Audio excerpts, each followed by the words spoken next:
So we're still on chapter 9 of the Avatamsaka, Luminous Awakening. Roughly in my text, let's see.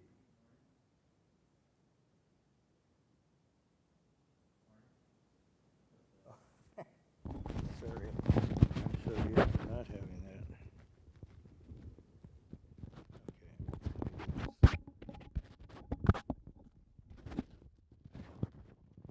Pretty close. Everybody hear that? No? How's that?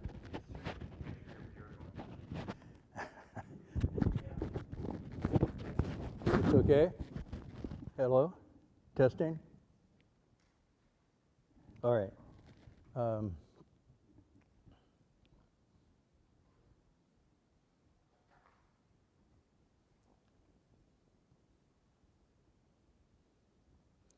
So, again,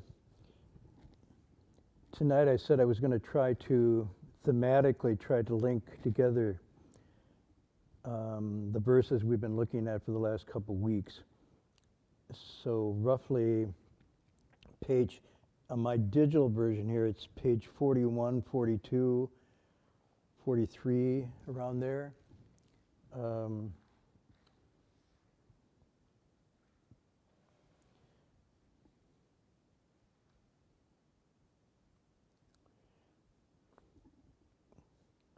There's so many themes that one could talk about that this is not to be exhausted at all. It's just something that struck me that I've been thinking about, and these particular verses really help. So it starts with the Chinese Ru Yi Hui De Si Zhong Zhu. If one uses awesome virtue, form, or ethnicity to look for the taming master, then it goes on to talking about the Tathagata's form, appearance, how that would appear to somebody in the world is really incomprehensible and not able to be nailed down by sights and sounds and so forth. And in fact, it's saying that the awakened being is in the world but not of the world, is teaching and transforming, and yet doesn't have a specific look or mark or even one dimension, multi-dimension. The key line here is, according to what people find fulfilling, that really deeply touches, activates their well-being, that's how they encounter this teaching through this teachers. The one we're looking at more continues, and this would be the key line, the Fo Fa, Wei Miao, Nan Ke Liang. Buddha Dharma, subtle, wonderful, difficult to measure, or difficult to fathom is a better translation.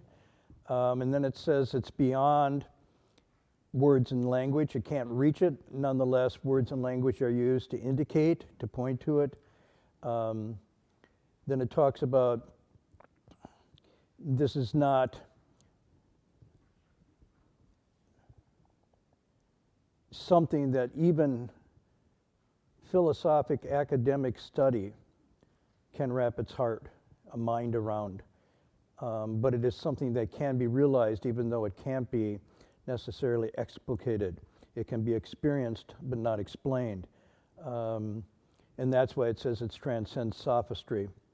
Then we go on, it talks about the body and mind level and equal, proper mindfulness, inside and outside, all is liberated, and so forth. So what I wanted to talk about a little bit tonight, just open it up, it seems to me that one of the major themes of these passages is that the Dharma, which is I described as both descriptive in the sense that it's meant to point to or indicate the nature of things as they really are, and it's also prescriptive in a therapeutic way. It's meant to give a series of exercises and theories and ideas that, when activated, put into practice, unites with the nature of things as they really are. So it's both descriptive and prescriptive. And the theme here, if you look at it, it's when they say can't be got at, can't be obtained, it's beyond this and beyond that. It doesn't mean that it's not something that can't be realized. It's merely saying that the thrust of this is to cause a transformative understanding in the person taking this up, we call awakening or bodhi. And even Buddha or Buddhahood, or however you want to render it, as a small b, this innate potential that is intrinsically available to every living being. The goal is not to get something in addition to that or outside of that, but actually to awaken to that, to activate that. Sometimes called activating or catalyzing one's inherent wisdom or awakening. Moreover, when it says it transcends, it can't be got at, and so forth, you can look at this more directly as saying the emphasis on this is that it's right here and now. It's not something far away. It's in the human, it's in the world, and not apart from the world. That was that passage. It's not combined or not uncombined or not the same as and not different from. And then we quoted the Platform Sutra, Hui Neng, when he says, awakening is found within this world, within this very existence of ours. It's not apart from this. Looking for it apart from that is looking for a rabbit with antlers and so forth. So the thrust of the text is basically it's challenging us to come back to the here and now, to tend to the human and deeply attend to the human. It's because when the human is accomplished or perfected, it's said Buddhahood accomplishes itself. So although the text seems to be kind of mystifying something here in the language, actually, I think the therapeutic intent of this is to cause one to return the light and illumine within.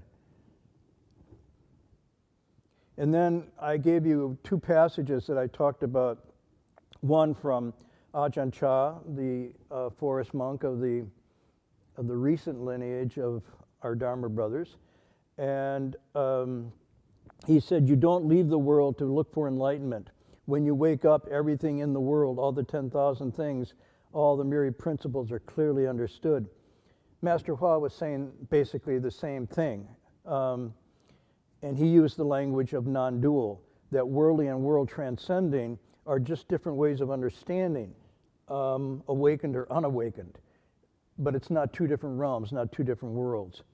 And so the text in this, not looking for something special, not looking for something extraordinary, that is to actually see the thus come one. And so it's really a question of seeing, jian or bujian, and seeing or not seeing. And this is the language that's also used when the masters talk to each other. You see this again in the Platform Sutra, when one of the great teachers asked Hui Neng, what did you learn? What was transmitted? What is the various layers of teaching and that you were given? He says there wasn't any. We just talked about jin, about seeing. And so what this is pointing to is that this Dharma, the thus come one, the Buddha, all of these very seemingly lofty, faraway terms are right now within the human capacity.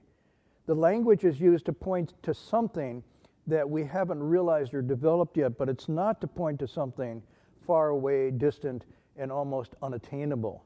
So we have to drive attention here between the language, which seems to be pointing to elevated states of profound awakening, and then the very here and now, the human. And so in the text you'll see lines like letting go or seen through defiling attachments. And in the verse that we just looked at is the key. And then you see the term, a kind of forever mindfulness, a constant mindfulness of things as they really are. And we talked about sati last week as being one of those. If you are able to hold a mindfulness and see things as they really are, as dreams, illusions, bubble shadows, and so forth, you won't get defiling attachment to it. Without that defiling attachment, does thus come one, this bodhi, this awakening, manifest all in itself. So it's actually trying, if you want to use that word, to blossom, to come forth. And we cover it over, we push it down, we stir up the dust, and so forth. And then the text also talks about zidzai, self-mastery, coming from self-cultivation. So what I'm trying to do with the theme here is to maybe raise a question of what is this thing we call Buddhism? What is this really about? And one of the clues I got from this was early on with my teacher, Master Hua. I remember this night very clearly at Gold Mountain Monastery when he said something to the effect, I am not bringing and expounding Chinese Buddhism or Japanese Buddhism or Tibetan Buddhism or American Buddhism or any type of, hyphenated Buddhism. In fact, I don't like that word Buddhism. I'm going to change it. And so that night he said, I'm going to change the name of Buddhism to the teaching of all living beings, to the teaching of humanity. I have taken Buddhism, he said, and changed its name to the teaching of all beings because everyone has the right to become a Buddha, awakened one. And the teaching of the mind because everyone has this very mind that can become Buddha. So in doing that, it was really quite a radical thing because at that time, most of us were used to using the term Buddhism as it was some religious or philosophical, silo of things. And rather what he was saying was by emphasizing its universality to all living beings and in the mind, he took it out of all those categories. And I would argue to some extent, maybe even took it out of the category of a religion. So I just throw this out tonight. Some people may find this a little difficult, but for a long time, Buddhists themselves never used the term Buddhism. This is relatively recent that it's called Buddhism.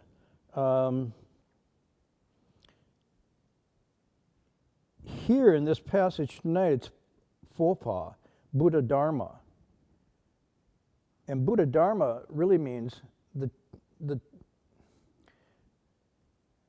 awakened teachings, awakened to things as they really are. Buddha being awakened one, or awakening to, Dharma, things as they really are. So it's not meant to be anything other than a grasp and a beholding of the nature of reality, rather than a lens through which you're looking at something. It's the removal of the lens, of any lens, including, quote, a religious lens. So it was called Buddha Dharma in Sanskrit. And in fact, when the Buddha was passing, Ananda came and asked his questions, now that you're going and gone, we have no teacher anymore. What are we to do? Who's going to be the teacher? And the Buddha's answer was very interesting. He says, that's a wrong way of looking at it, Ananda. That was his first response. That's a wrong way of looking at it. Because even when I was here, I was not, quote, your teacher, as much as I was someone who was representing things as they really are from a continuation of people representing things as they really are. And the teacher, in fact, I'm not the authority. I mean, this is very clearly what he's saying. These are in the Pali Sutras. You can see this. Don't view it that way. So people often ask, well, in the absence of the Buddha, where did authority reside? But if you look at the text closely, even in the presence of the Buddha, he eschewed pointing authority to him individually. He says, I'm just asking you, ehipassiko, to consider and look at these things that I've looked at. And even when he represented the four things that he found profoundly, that he discovered, not that he invented or created, I discovered the truth of suffering, or the obviousness of suffering. I discovered that, interestingly, it has a cause. I also discovered that it can be ended, and I also discovered a way to do that. But his first teaching was only to announce that and saying, look, this is what I figured out.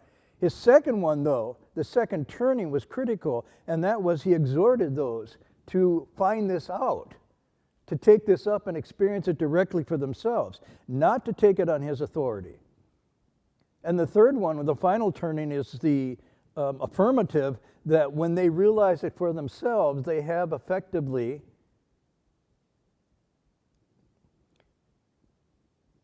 embodied this truth. But it wasn't anything that was to be taken on the first turning, which was, I declare this, nor was it just to be inspirational to be taken up with the idea of maybe I should do this. It was exhorted, I exhort you to do this. But the third one, which is the most important, only when you know for yourself and you affirm the truth of this, have you actually done what needs to be done. So I think it's a doing thing rather than a faith-based acceptance thing. So in that sense, if we look at it, then we're looking at something, Buddha Dharma being the doings of awakening rather than the beliefs in the awakened one. So here it's Fofa, which is Buddha Dharma Sanskrit. In Chinese, it was for most time Fo Jiao, which was teachings of Buddha or Buddhas or awakened ones. In Japanese, it was Butsudo, which is basically the way of a Buddha. The way, it's a way of being. Even in Sri Lanka, it was called Sasana, which has to do basically with meaning teaching, practice, training. Very interesting, teaching, practice, training. So you see there's this existential engaged thing to it. How did it become Buddhism? Well, the same way Hindu, the teachings in the South Asian traditions became Hinduism. This is largely an invention by Western religious studies people and missionaries to try to categorize and put this into some kind of container. You know, as up until, gosh, I would say it's like in the 17th, maybe the 17th century to the 19th century almost, there were only considered to be 4 major religions in the world. What were they? Anybody? The 4 major religions. Basically, the age of, quote, discovery, when Westerners started to go out of their boundaries and explore and exploit the world, I have to be honest here, they categorized all the religions under 4 groupings. Anybody?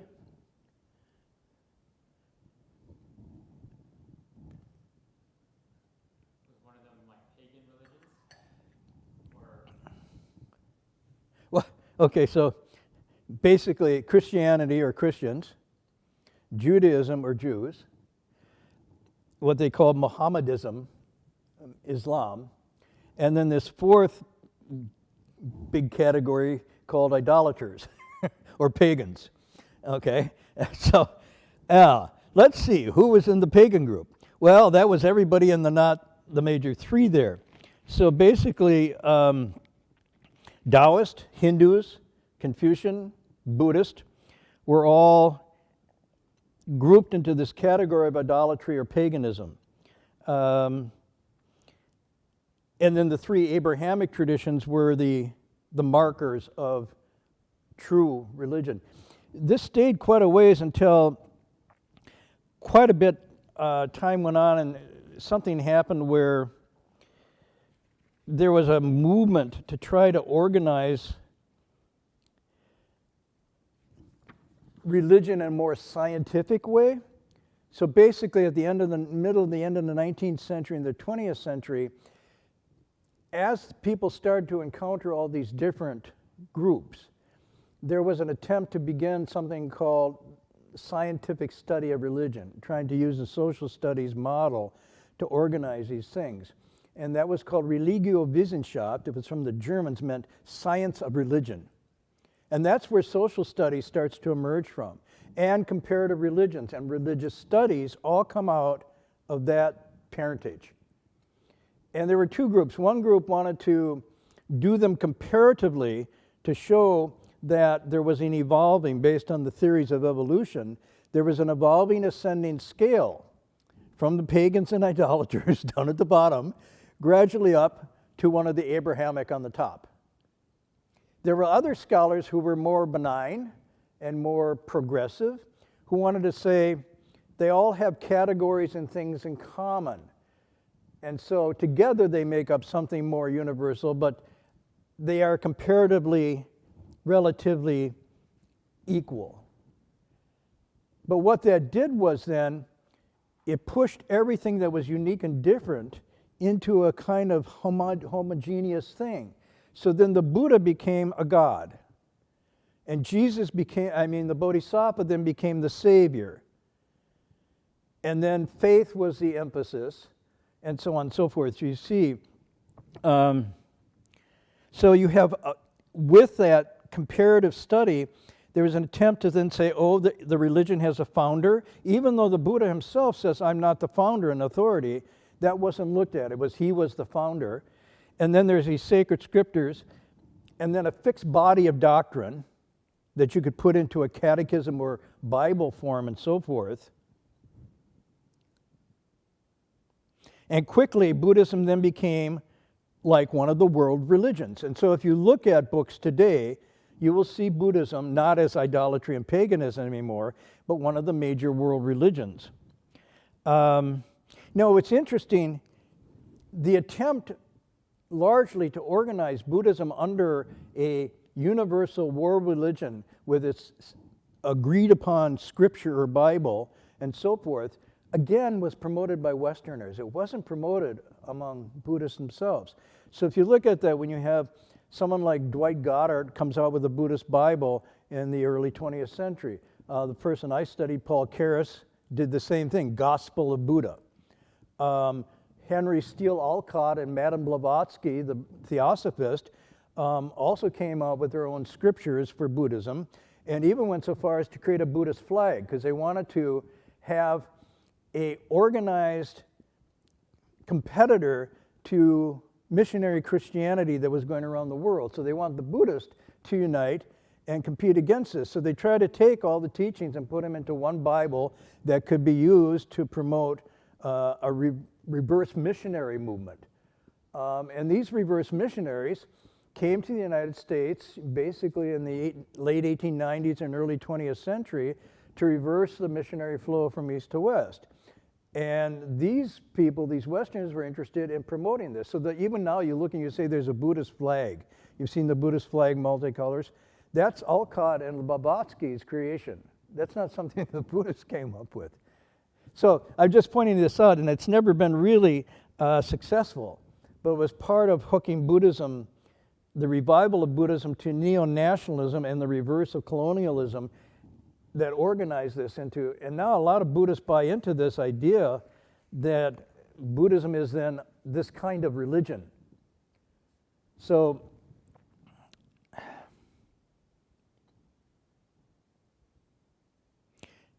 one, I think maybe just go through some of these things. As far as it being a religion with this element that there's a belief in and a worship of a superhuman being, a controlling power, especially a personal god or gods, just doesn't work, because the Buddha is not a creator of the universe. So that idea of the Buddha as a god doesn't work. And even though there are gods, devas, mentioned in the text, if you look at it really carefully, they're just one of the 10 realms of existence, and they aren't agents of our salvation, but rather they got their own problems and they got their own virtues, but they're still on the turning wheel, the six paths of conditioned existence. So that's just one element that it makes it difficult. And you see this today of people wanting to have discussions of saying, I have my God and you have your God. Your God's called the Buddha and my God's called this or that. But in fact, there is no God, singular, monotheistic, in this Buddha Dharma teaching. And there are many gods, and they aren't worshipped in the same way. They're actually irrelevant in some ways to one's liberation, if you can see it that way. So that's one thing that's quite different. The goal, which you call Bodhi or Nirvana, also isn't some heaven, abode you go to. So that, again, the highest stage of what you might call liberation or whatnot is not a heaven or abode. And clearly the texts are very clear about this. It's not earth, air, fire, water. It's not this world or another world. The Buddha said, I only declare it's the end of suffering. That is nirvana. So this is a psychoactive, psychological, spiritual state of being rather than a place of abiding. And again, that's why the text is saying, don't attach to marks, don't get into places, don't get into the realms of skandhas and so forth. It's pointing out that this is not a good way to categorize these teachings. So it's not like I'm coming up with this on my own. I'm just saying, if you look at the verses we've been looking at, right behind there is this tension to break out of this categorization of Buddhism into something that's much more dynamic. Moreover, if you look at the principle of anatta, of no self-existing soul, in a sense, then there's no soul that's saved. So not only is a bodhisattva not a savior in that way, but there's no actual soul to save in the teaching. So this becomes very difficult. There is a liberation that can occur. There's an awakening that can occur. But that is not other agency coming to rescue, but rather you awakening and transforming yourself to something.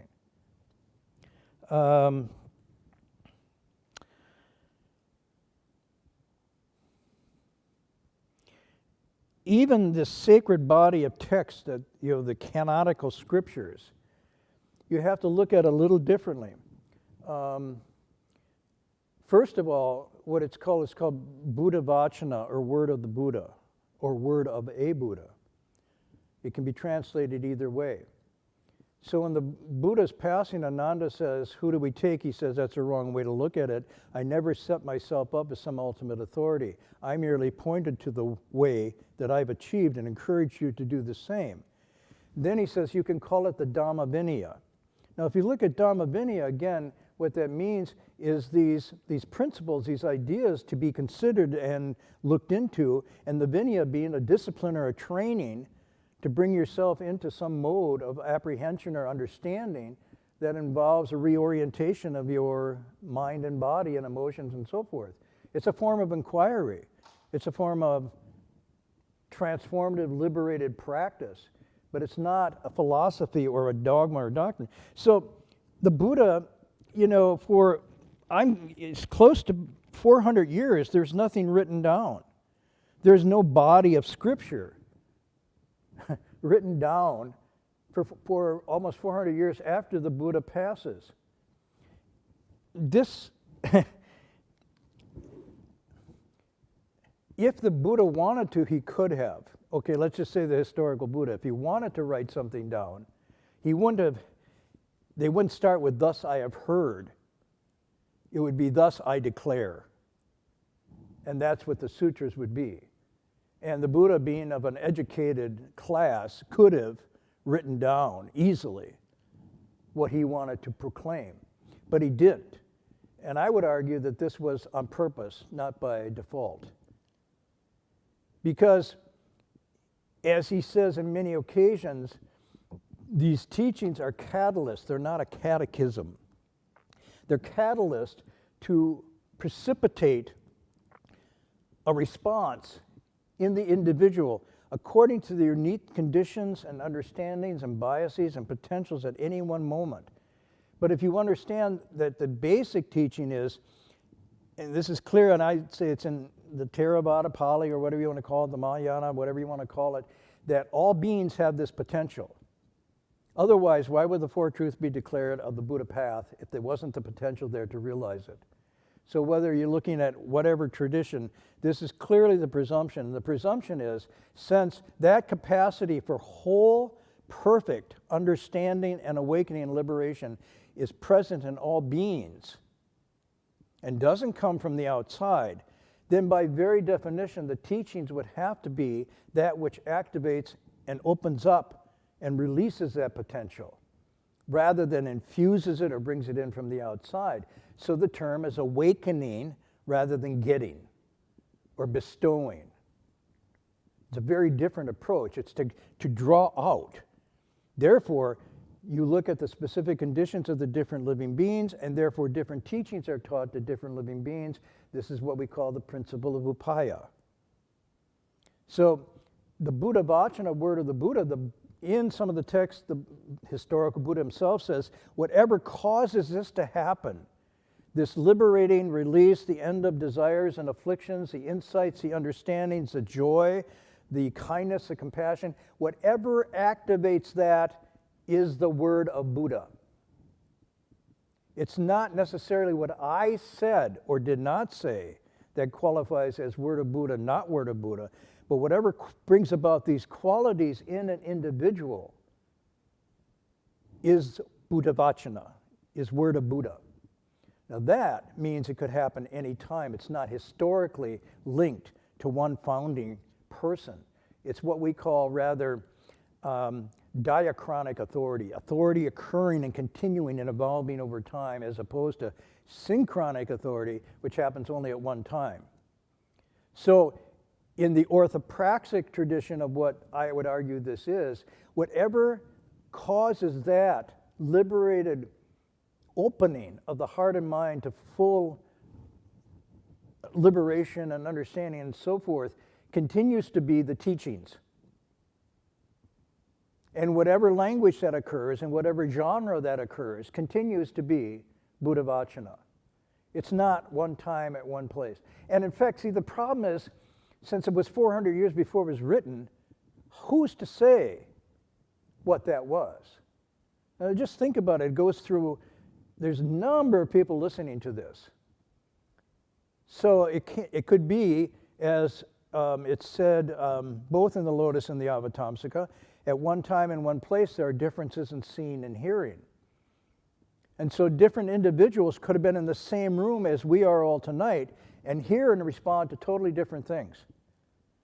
Somebody who's bothered by the fact that Buddhism gets pushed into the religious category picks up maybe when I say it's not a religion. Somebody else who really wants it to be an authoritative, black and white, hardcore religious teaching tunes that out. And so afterwards, what did you hear? You hear different things. You respond to it differently. So if you think about the number of disciples, thus I've heard at one time, and the Buddha was in the shrine, how many were there? A gathering of great bhikshus, 1,250 in all. 1,250. Are they hearing and seeing the same thing? Probably not. The oral tradition that they transmit to their followers and disciples across different countries, throughout India, into Central Asia, into other countries, all of that through different languages and through different cultures, one could logically just surmise almost definitively that there's going to be variations in different themes and different elements developed, especially when you're told to keep it lively and upayically engage with the potentials of the people that you're teaching. Do not orthodoxically transmit a dogma, but give medicine, says the text, according to the various illnesses. And ultimately, and this is really important, there is no teaching. So here I have to pause here and maybe support this a little bit. This I will take. You see this in the Mahaparinirvana Sutra, and you also see it in the Vajra Sutra. And when the Buddha's pressed, he says, I didn't give anything. I don't have a teaching. Which, interestingly, is the same thing that Huineng says towards the end of his life when they ask him, who got the teaching, who's got the transmission? He says, whoever understands the way has the teaching. Wait a minute. No, who did you give it to? It can't be given. It can only be realized. If it were something that would be given, then we'd all be Buddhas. Otherwise, the Buddha would be incredibly stingy. So think about it. So Huineng says this, and then Huineng says, in fact, I don't have a teaching to give you. I merely untie knots and expediently call it teaching. So this is right from the Vajra Sutra. The words and the text themselves, when words are translated and made into text, are not the ultimate and final authority. And this is right from the Vajra Sutra, Buddha speaking to Subhuti. He says, if you say, I have a teaching to give you, you teach against me, Subhuti. What do you think, Subhuti? Has the Buddha taught any definite teaching in this sutra? Subhuti answers, no, the Buddha has not taught any definite teaching in this sutra. Subhuti, do not say that the Buddha thinks, I must expound the Dharma. Don't have a thought like that. Why? Because if someone says so, he will really slander the Buddha and be unable to understand my teaching. Subhuti, when the Tathagata expounds the Dharma, there really is no Dharma expounded. But it's expediently called the teaching of the Dharma. So here you're looking at something that seems to be a declaration, oh, there is no teaching, it's all relativistic, postmodern, nihilistic. No, there is a teaching, but the teaching is something that is a catalyst to open up the understanding. And once the teaching has effectively done that, it has served its purpose, there is no teaching. And the teaching, the texts say, only arise because we're tied in knots. If we weren't confused, there wouldn't be any teaching. So the Buddha has to say this. Otherwise, it gets turned into dogma and loses its vitality and lubricating power, if you will. And even when it is written down, it's very clear, both from my training under my teachers and from the text, that this dispensing of it has to be done totally to this and that, as the Lankavatara Sutra says, to the person and the circumstances. And if it's not done to the person and the circumstances, it is not teaching. This is a really seemingly radical idea because everybody says, here's the teaching, it's written down and we have it in the canon. That is basically a bag of medicines. And they're only medicines in that they work to cure and heal. And so you can't just say that this is a teaching when it's not dispensed according to those conditions, because it has the adverse effect of causing doubt and increasing suffering. So this is getting at what people call, why this Vajra Sutra is called about emptiness. And it's talking about emptiness in the way of saying the teachings too are empty, even though they're absolutely necessary. But they're empty, and fundamentally, there isn't anything to transmit or to give, only to untie and liberate. That's what the teachings are for. That's why you have the famous parable of the raft.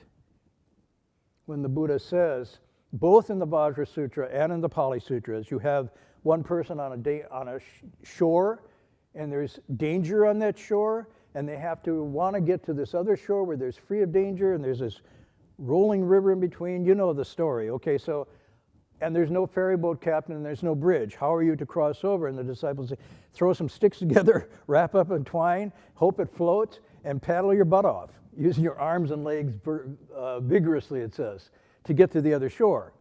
And the Buddha says, once you get to the other shore, what should you do then? Should you pick up that raft and carry it around with you? And the disciples said, no, it served its purpose.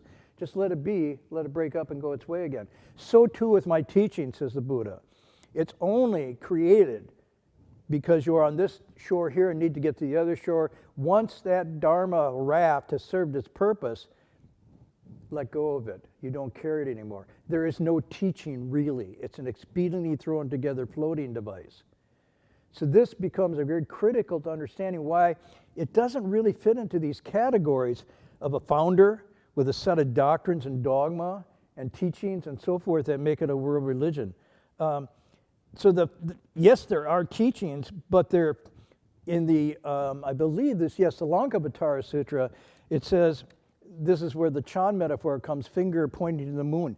He says, just like an individual who wants to point the moon out, something far away to an individual and says, look, there's the moon, and the foolish man, there's always the foolish man, looks at the tip of the finger and fixes his gaze on that, but doesn't look at what the finger is pointing to.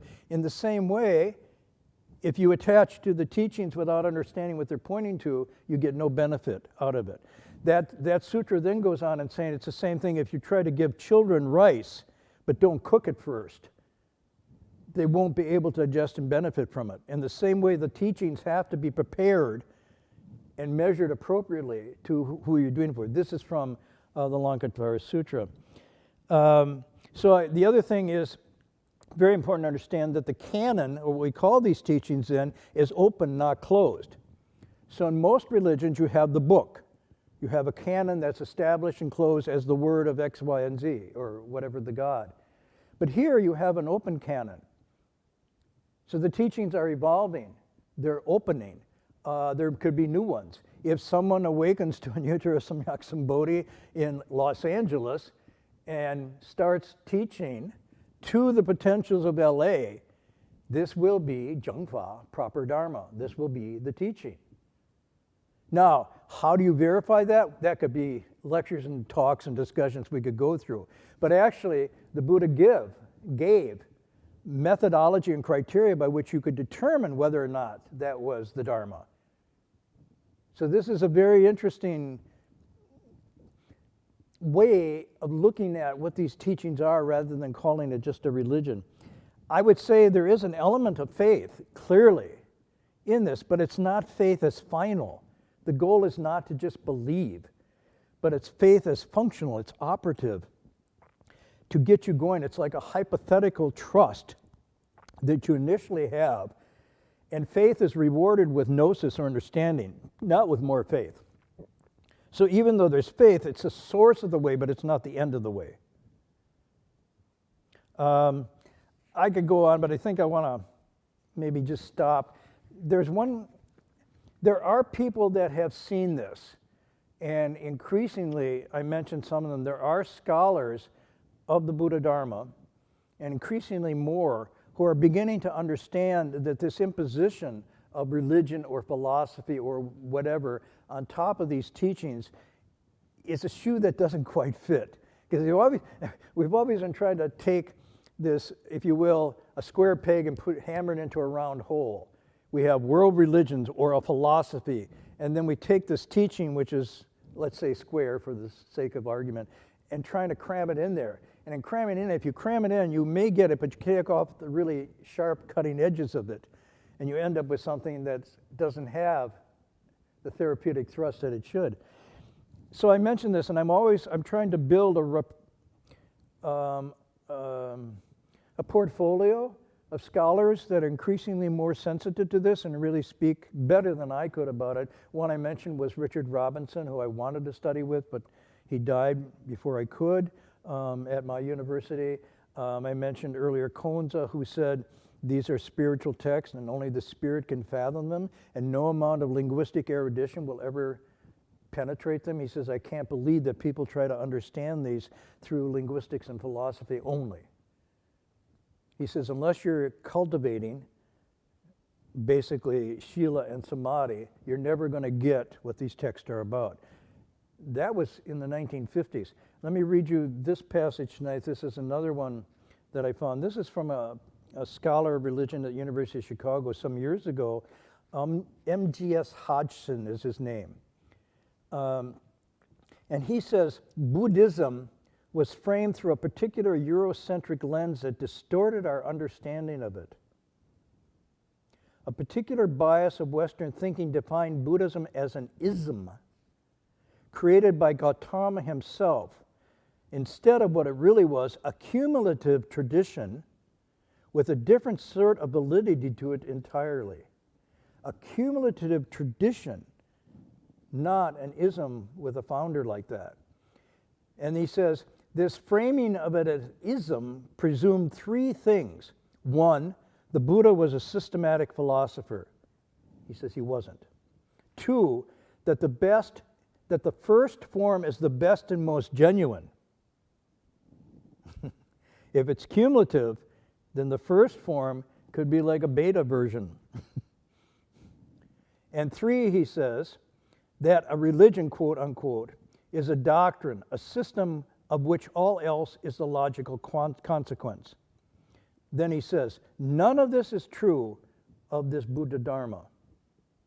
Instead, and this is very interesting, it was more of an event, a sequence of dialectic responses aiming at liberating the mind from attachment and pragmatically concerned with the ending of human suffering. And then he concludes, that we accept this fact that this is not that, as an expression of the Buddhist ultimate concern could not be, philosophical conception about which we may calmly converse in a sovereign detachment, will indicate that we're at the gateway to finally understanding it. So this is someone who's not a Buddhist. He was more famous for his study of Islam. But in his mind, how he approached this and looking at this, he clearly understood something that a lot of people were missing. Cumulative, dialectic, ongoing, series of events and encounters. And if you look at the Platform Sutra, you see the lively encounters. You look at many of the texts, they're dialogical. Shurangama is an encounter between Ananda and the Buddha. Many of the Pali texts are encounters between the Buddha and others. And why is that the case? Why isn't it just declared philosophically this, and this? Because it's pointing to this dialectical, dialogical, therapeutically engaged methodology. So even though we have the written text, we miss it if we read it as dogma, instead of reading it as method, as process. And if we read it that way, then we can get into it in a way that's meant to engage us as well. We can imagine ourselves in this dialogue and wonder what medicine would be best for us. What would be the catalytic medicine for us? And sometimes it's spotted not because we like some part of the text, but because we don't. So if we're reading a text or a sutra and something rubs us the wrong way, that might be the entryway into the medicine that is most suitable for one. So I would say, in short, maybe just to close, that I think that if we say this is Buddha Dharma or the teachings of Buddha or Buddhas, then what defines it is, one, it's not what to think, but how to think. And if we read the text as teaching us how to approach rather than what to think, that's number one. I don't think it's also telling us what to believe, but more importantly, how to constructively doubt. How to constructively doubt rather than what to believe. And you see this when the Buddha says, consider this, think about this. When he challenges Ananda, he's actually pushing Ananda to doubt, to look at his presuppositions, his assumptions. And Kalama Sutra is the same way. Doubt has arisen, that's good, now we can have a conversation. So how to constructively doubt, not what to believe. And I don't think also that these teachings are telling us what to do, but more activating a sensibility of how are we to know what to do. So it's not telling us what to do, but how are we to know what to do? So I will stop there. I just wanted to maybe talk about this a little bit tonight because it's been on my mind, and I just gave a talk where some of the students asked these questions of me. This was at Cal, and they had read the Platform Sutra, and one of the questions that came up is, if I read the Platform Sutra correctly, how did you guys ever come up with the idea of Buddhism? Very sharp question, because they thought this is not a catechism, this is not dogma, this is some kind of really existential, what the word they use, transformative teaching. A transformative teaching.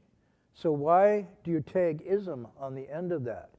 Because ism in a sense, suggested a placement, a state. And when I looked at staying in place, sort of, and when I looked at the verses we've been looking at, it's tugging at all of that. Sights and sounds and attachments and words and language and so forth. It's actually, I mean, speaking right to this, if we read those verses beyond which they seem to be just, it's not a dismantling, but it's actually a sort of untying of us to look at it in a different way. Done in that way, these verses go from far away to right here, because basically they're saying, this is something you do, it's something you cultivate, it's an event you engage in. So I'll stop there, but I really wanted to tease this out a little bit tonight. Sorry if I stepped on toes, but anyhow. Jinchuan, are you?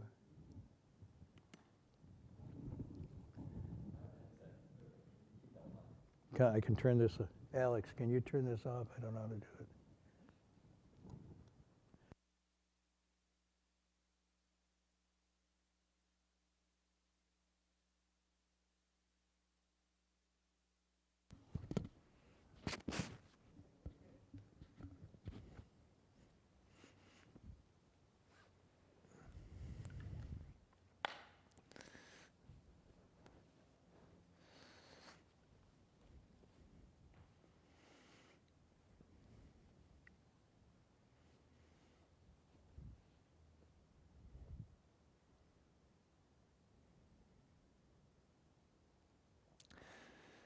So as Marty was talking about, is it on?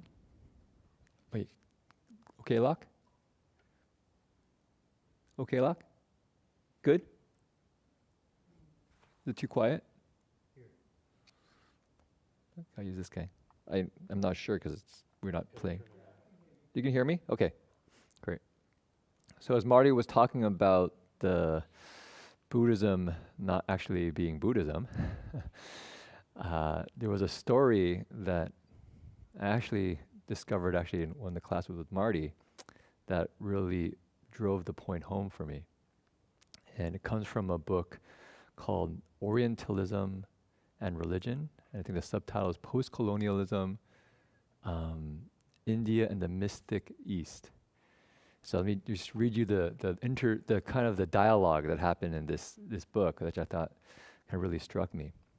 So this person actually looks at essentially how Christianity becomes this kind of default way we look at religion. And he teases out kind of the assumptions of it. And he says that there is a writer named Bistjol. He relates this following conversation between himself and a young Balinese Hindu. So a German and a Balinese Hindu. Right? So he's, I think, in India learning probably Indian culture. So he writes, a young Balinese became my primary teacher. One day I asked him if he believed that the history of Prince Rama, one of the holy books of the Hindus, is true. Without hesitation, he answered yes. So I asked, so you believe that Prince Rama lives somewhere and somewhen? I do not know if he lived, he said. Then is it a story? Yes, it's a story. Then someone must have wrote this story. I mean, a human being wrote it. Certainly some human being wrote it, he said. Then some human being could have also invented it. Invented it, I answered, and felt triumphant when I thought I had convinced him. But he said, it is quite possible that somebody invented this story, but true it is in any case. Then is it the case that Prince Rama did not live on this earth? What is it that you want to know, he asked.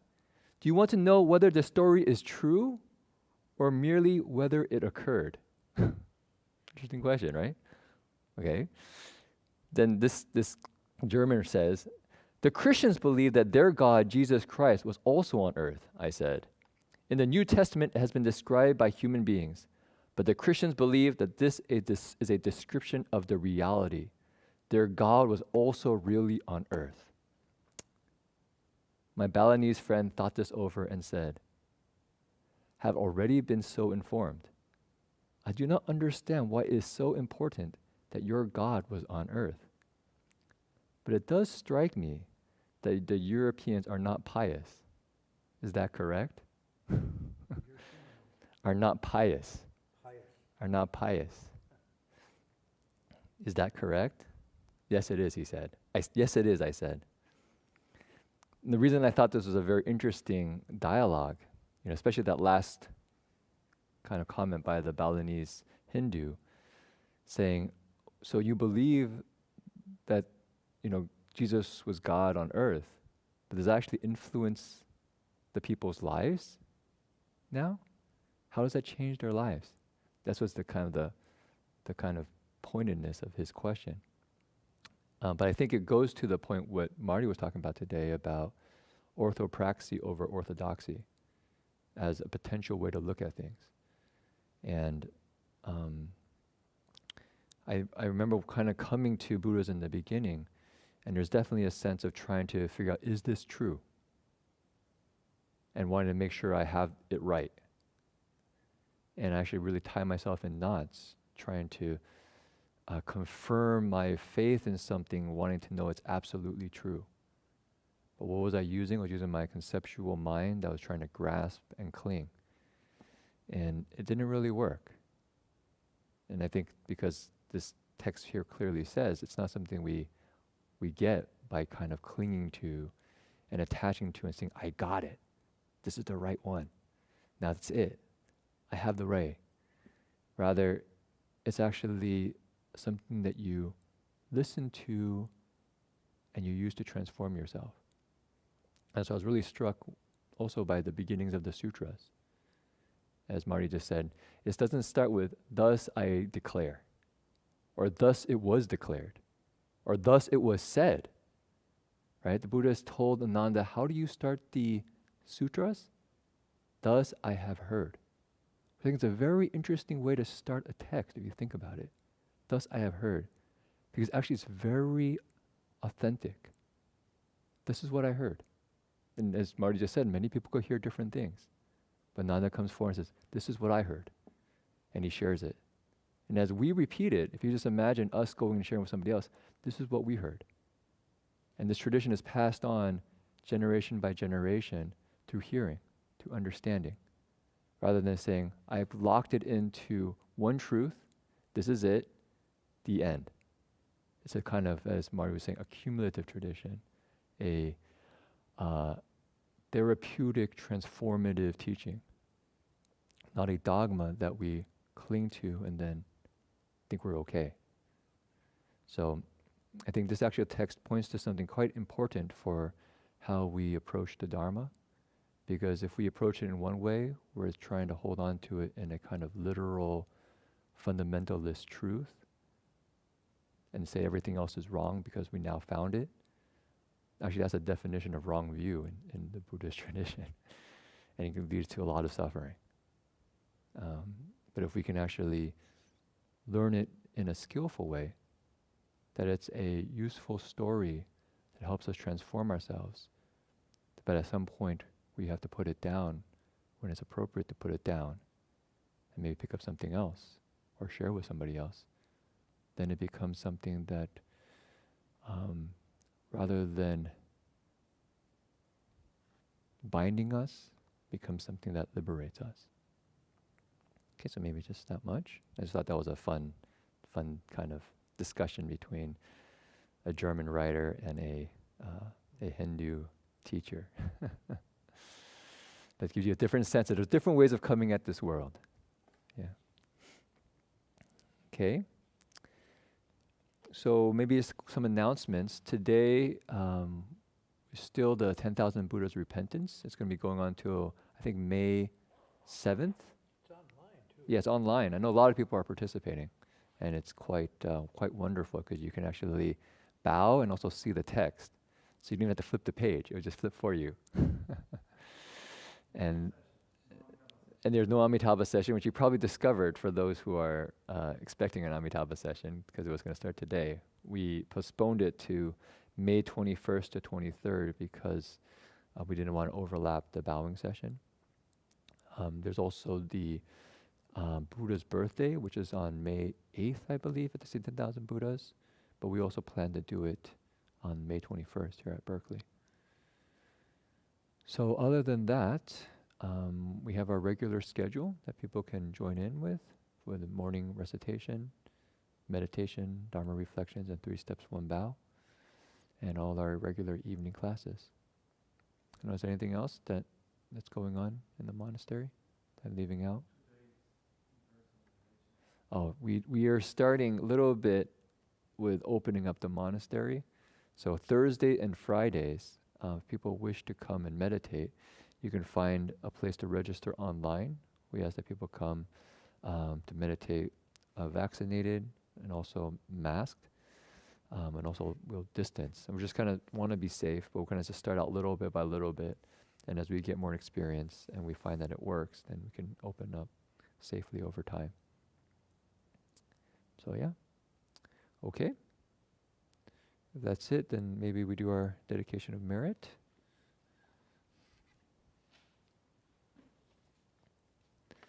As we were just talking about tonight, the power is not in the words, but in our intention.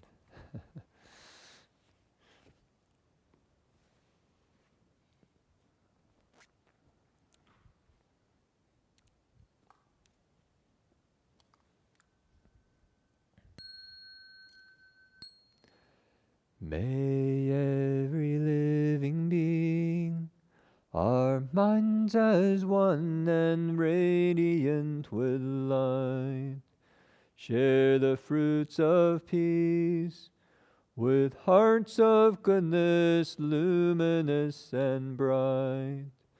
If people hear and see how hands and hearts can find in giving unity, may our minds awake to great compassion, wisdom, and to joy. May kindness find reward. May all who sorrow leave their grief and pain. May this boundless light dispel the darkness of our endless night. Because our hearts are one, this world of pain turns into paradise. May all become compassionate and wise. May all become compassionate and wise.